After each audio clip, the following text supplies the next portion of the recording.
What's up everyone, this is Anthony from Anthony's Customs, and for this review we are looking at the Marvel Legends Guardians of the Galaxy series GAMORA. This is the movie version of GAMORA, obviously, and it is easily, well, I shouldn't say that. I was going to say it's easily the worst of the bunch, but then Rocket wasn't all that great. This figure actually does some things very well, but it does some things very, very horribly also. So I guess we'll just get into it and go from there. She stands about 6 1/8 inches tall.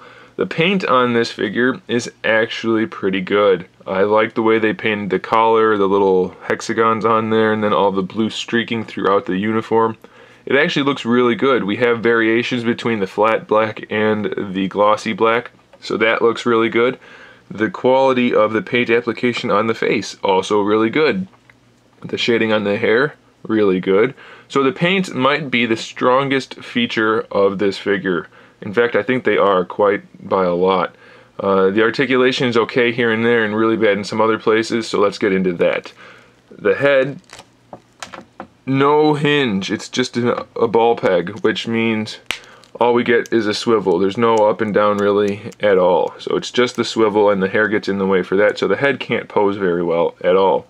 Ball hinge shoulders with no bicep swivel. Those work okay though.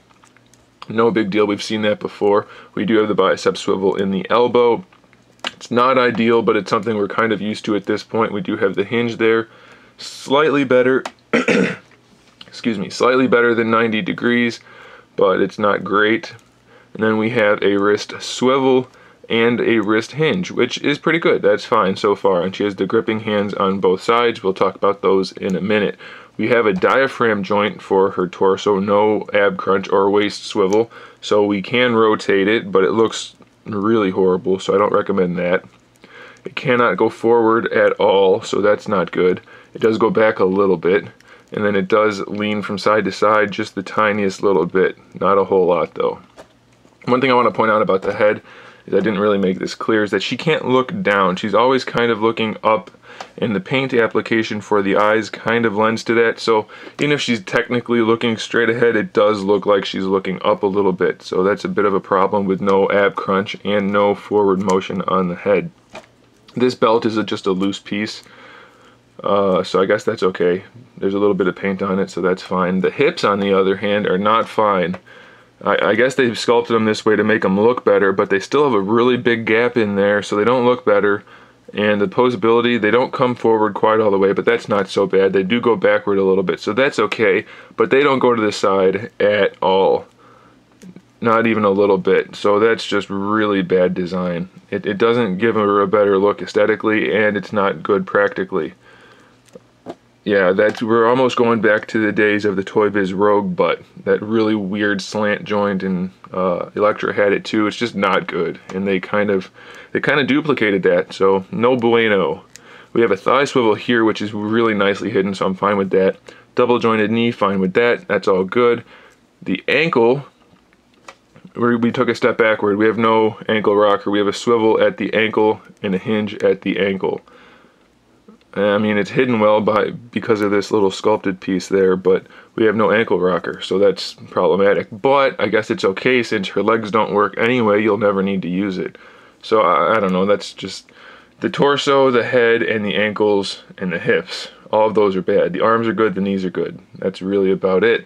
And now let's talk about her accessory, which is this non-painted molded hunk of plastic that doesn't look good, and it comes warped, and it just looks really junky. It might look fine in the movie, but as far as the Legends accessory this looks pretty cheap.